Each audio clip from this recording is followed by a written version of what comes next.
Okay, they're just dying as they jump in the water.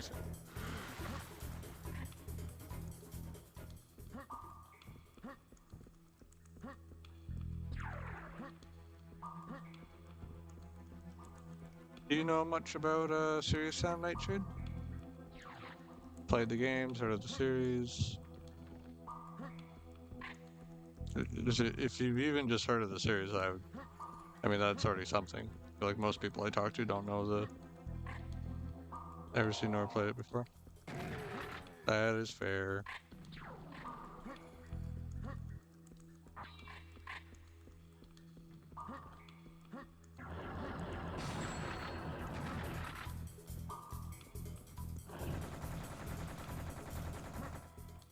I think like hard to name, but no idea what it is. Or heard the name, but no idea.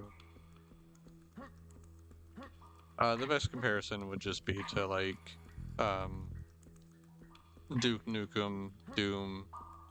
Basically, you know, like a lot of the shooters from the '90s were very much just about killing hordes and hordes of enemies and like getting through usually like very maze-like level design. It's essentially that. I think the most distinguishing factor may be that looks like Duke Nukem and uh Postal Baby.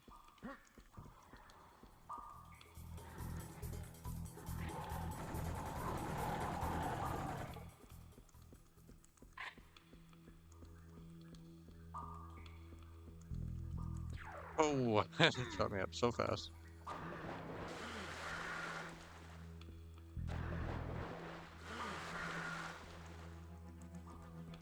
Uh, oh, that just automatically makes me jump. Geronimo.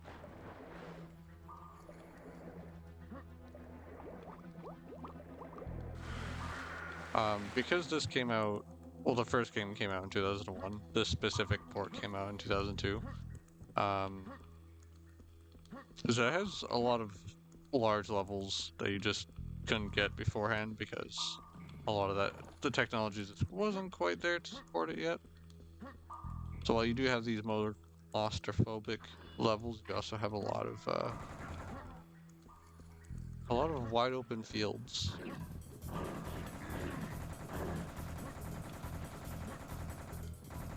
Very much part of that era of like showing like, hey, we now have game engines that are capable of rendering out large environments.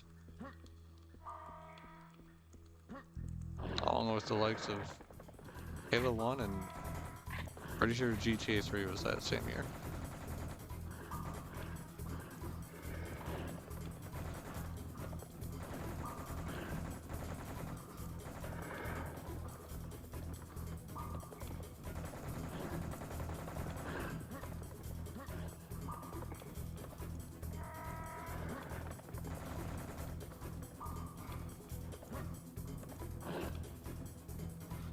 Okay.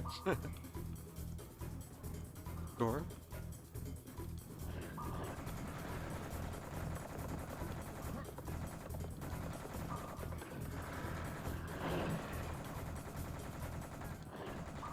It was the first encounter came out in 2001, and then the second encounter was either later in 2001 or maybe early 2002. And then there was a port, the Xbox version. Just like the third time I'm talking about this in this stream/recording. The Xbox port changed a number of things. Mainly like kind of the thing, like biggest thing to point out would be the UI, the HUD. It is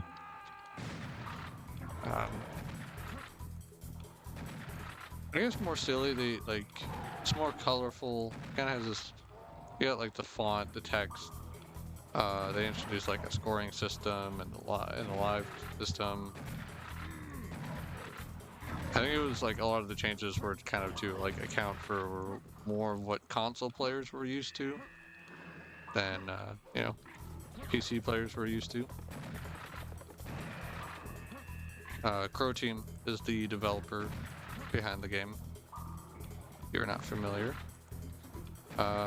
They've mainly like I kind of forget if what they may have done before Serious Sam. But the only like other kind of IP they've done that I can name off the top of my head is Talos Principle, which is like kind of puzzle-esque games.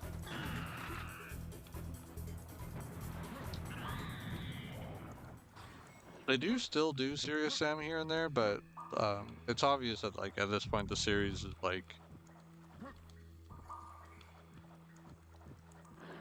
not much of a concern at this point for them. At least it doesn't feel like it to me.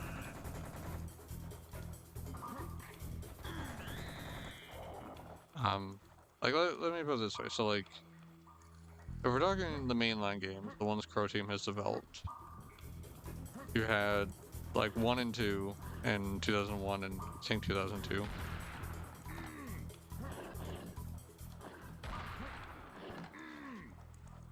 And then you had Serious Sam 2 in 2005. Then Serious Sam 3 would come out in 2012, I want to say. It might have been 2011. I kind of forget because they had the PC version came out first, and then I want to say like the 360 version came out like next year.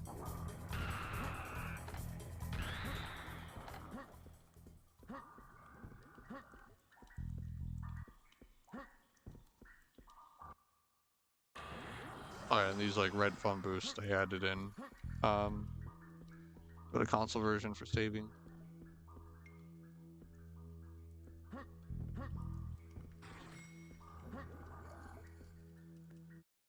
Take a deep breath, Sam. This looks like a long dive. Also, watch out for the electro fishes.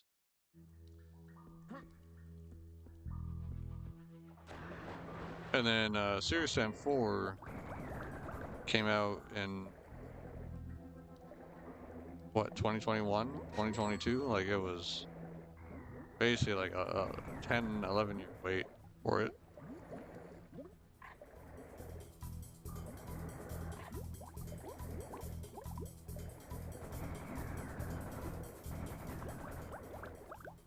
Just gonna refresh my error. And unfortunately, I don't, I don't know if I should like how it should be put. I don't know if it's like that the series maybe has a bit of an just going through a bit of an identity crisis, or maybe it's just having a hard time kind of fitting in the modern era. But there is also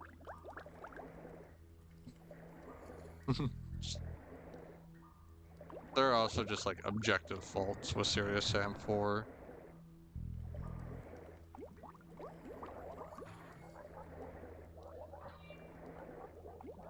The writing, I think, is just really bad. Like the gameplay still holds it up fairly well. I would say it's just that like a lot of the stuff surrounding it just feels very, very cheap, very not very well done.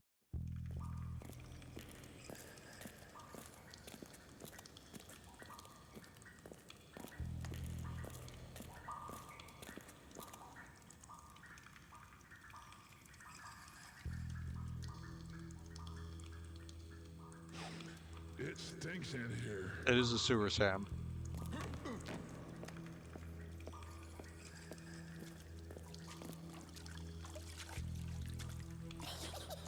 Huh?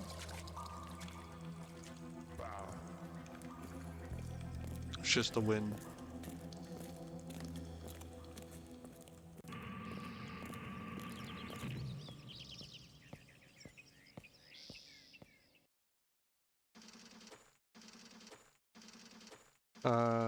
Oh yeah, we're trying to sound cool and hip and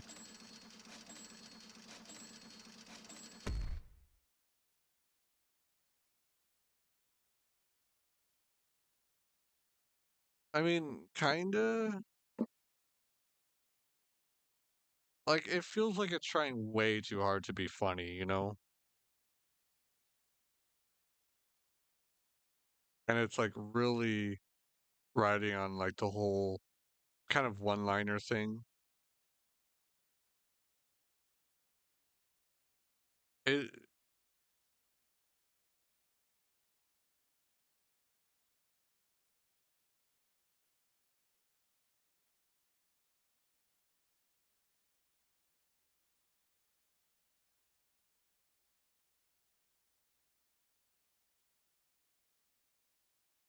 it was very cringe. Like, I don't think any jokes landed for me. Like, part of it is like they're so Sam's like part of a team, because that one takes place in like the modern day, and they get a new recruit, and they're like trying to tell this recruit like how to like crack jokes and like how to come up with like one-liners, and it's just, oh god, it was very, very cringe.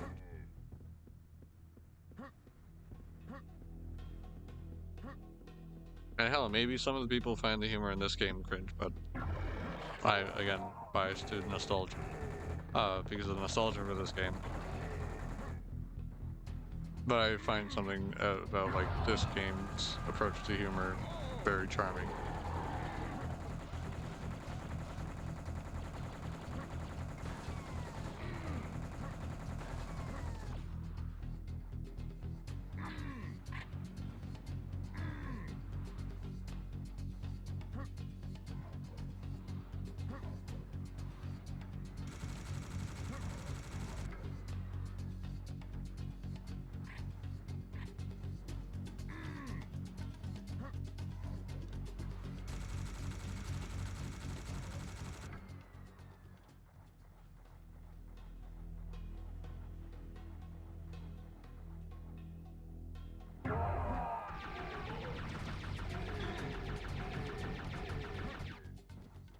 Like, I would say the main issues that felt like it was just trying really hard to be funny,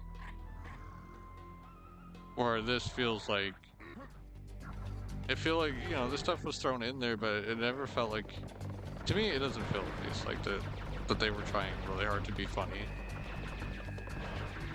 So it was just like, hey, let's just have Sam like crack some one-liners and have these like cutscenes that help like just add some levity and some silliness to it all.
Like, I don't know, maybe it's because of kind of the lack of plot